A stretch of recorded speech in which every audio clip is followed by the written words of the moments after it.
Rope has different meanings for different people. It's a metaphor. For myself, it's the need I feel we all have to feel special.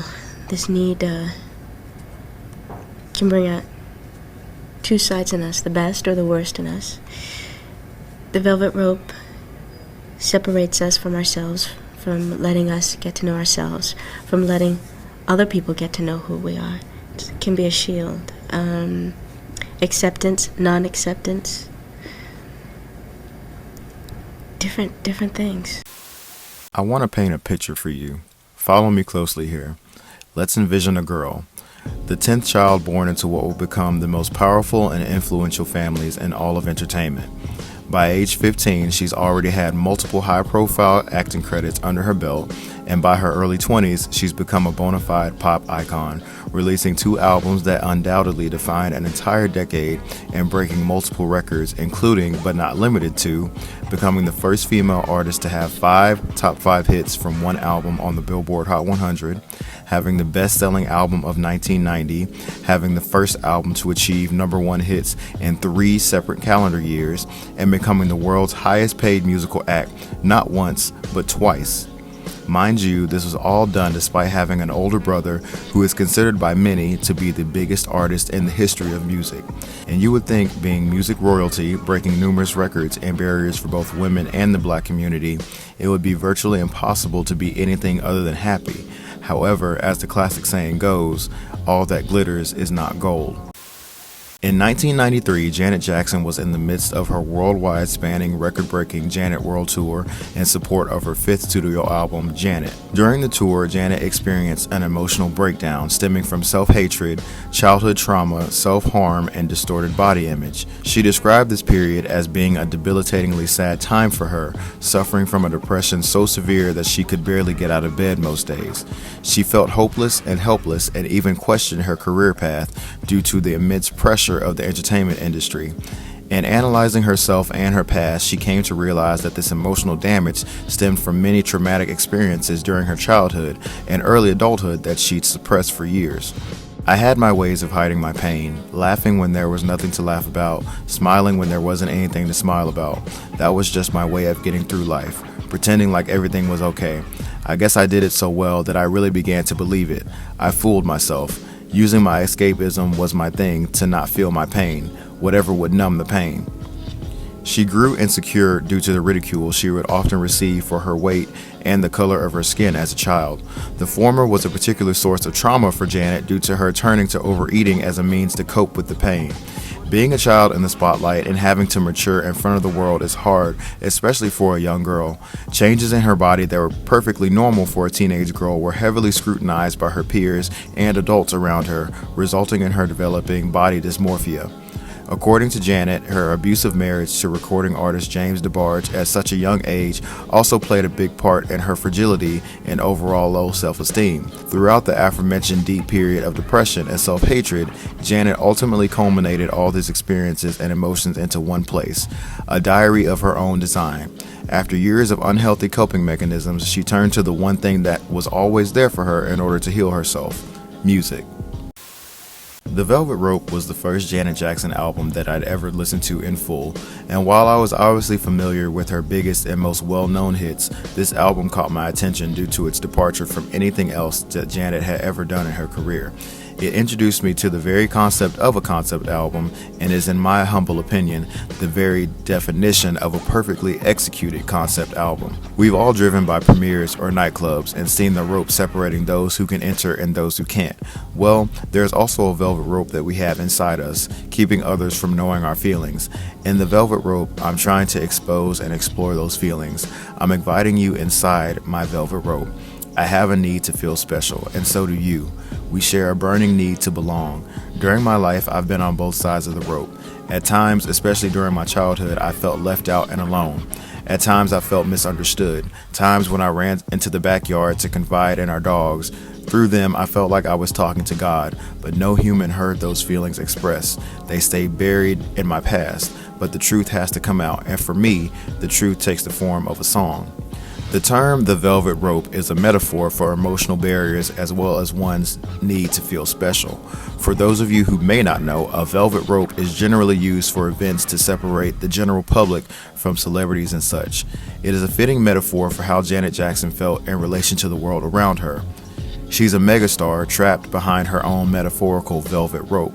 This album was her opening up her velvet rope and inviting the world into her personal space, revealing her deepest thoughts, feelings, insecurities, desires, and such. Janet has always been versatile. I believe that to be her most underrated quality as an artist.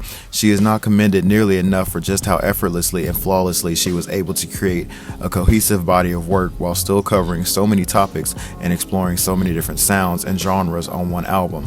I feel like there's a certain obsession with album cohesion in today's music. If a body of work covers too many different sounds and styles, then it is often accused of not being quote-unquote cohesive.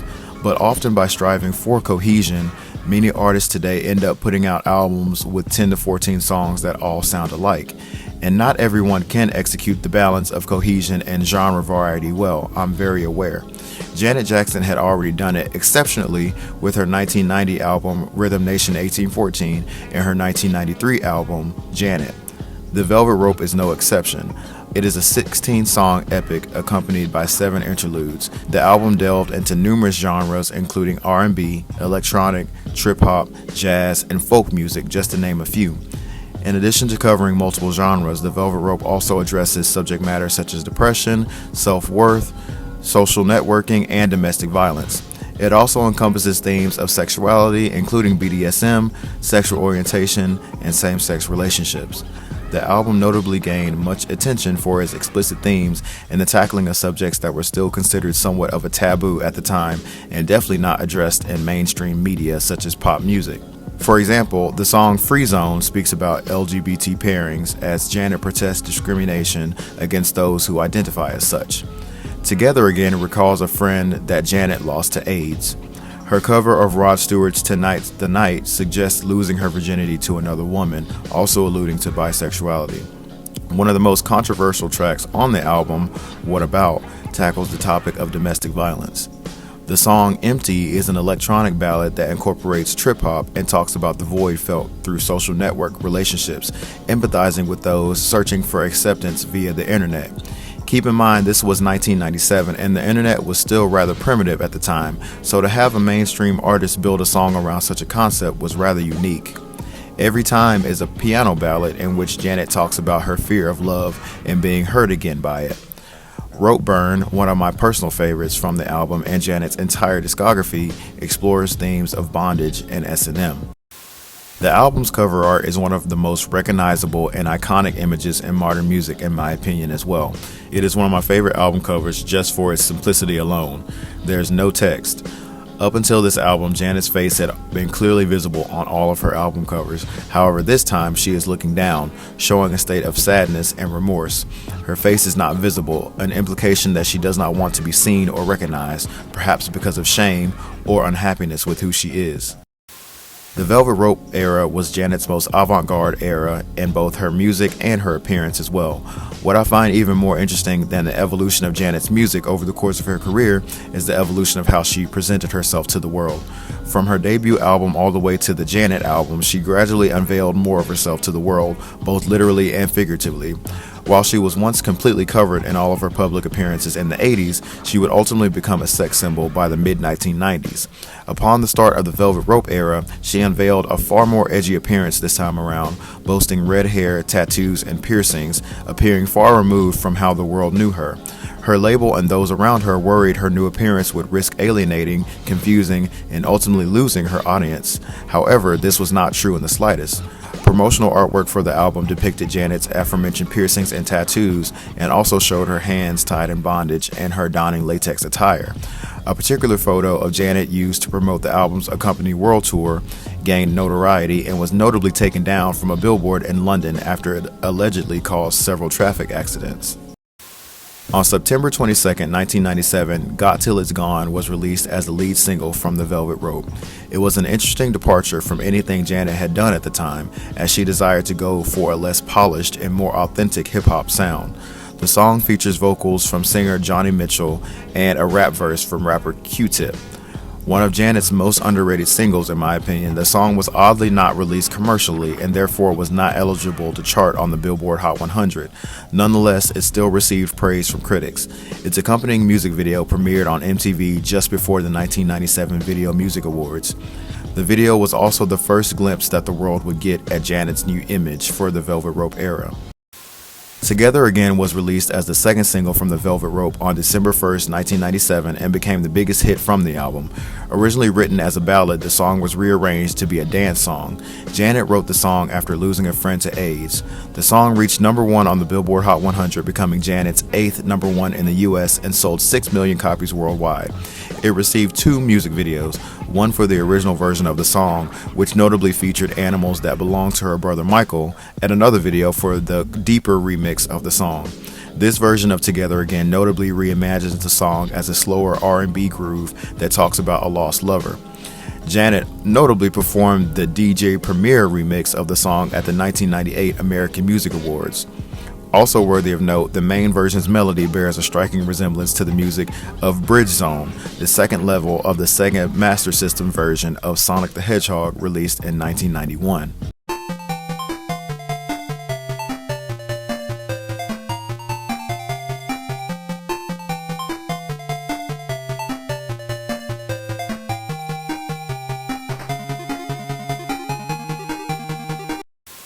I Get Lonely served as the third single from the Velvet Rope, being released on February 24th, 1998. It became Janet's 18th consecutive top 10 hit in the US, setting a record as the only female artist in history to achieve that feat. It was also nominated for a Grammy. The song received a remix featuring R&B group Blackstreet as well. Go Deep followed as the fourth single from the album on June 15th, 1998. It is notable for being one of the more up-tempo and fun songs on the album and is another one of my personal favorites. You was released as the fifth single in the United Kingdom on September 28, 1998. The sixth and final single from the Velvet Rope was the ballad Every Time on November 17, 1998. Being released on October 7, 1997, the Velvet Rope went number 1 on the Billboard 200 albums chart and since its release has sold 8 million copies worldwide. Prior to the album's release, Janet renewed her contract with her label Virgin Records for an astonishing $80 million, the largest recording contract in history at the time and something she'd achieved for the second time in her career. Previously in 1991, she signed with Virgin Records for $40 million. That made her the highest paid act at the time as well at just 24 years old. Just days later, however, her brother Michael would break that record by signing a $60 million contract with Sony. Promotion of the Velvet Rope was notably aimed at a more urban audience as opposed to Janet's previous eras. The music industry had notably changed since her 1993 album Janet. One of the new ways used to promote the album was the internet. This was an attempt to pull in a newer, younger audience for Janet to account for fans who may have felt alienated by her new creative direction. An online chat was set up with Janet in collaboration with MTV just one day prior to the album's release. The Velvet Rope Tour was launched in support of the album and ran from April 16, 1998 to January 30, 1999, consisting of a whopping 125 shows across Europe, North America, Japan, New Zealand, Africa, and Australia. It broke several attendance records across the world and to this day is the most attended stadium concert of all time in Hawaii.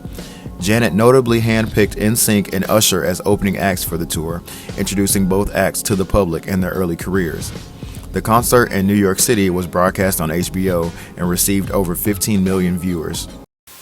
The Velvet Rope is one of the most important albums in modern music. Its legacy and influence are something that can still be felt in music to this very day. It could be credited with opening the door for far more vulnerability, introspection, experimentation, and the like in both R&B and pop. It is in many ways a pioneer of the modern, mature, dark pop album, something that many female artists after Janet would use as a means of coming of age in their careers. The Velvet Rope in many ways paved the way for albums such as Rihanna's Rated R and Beyoncé's self-titled fifth studio album. It is a body of work that was far ahead of its time, and while it's well appreciated amongst stan circles, it doesn't get nearly enough attention from the general public compared to Janet's other more popular and commercially friendly albums.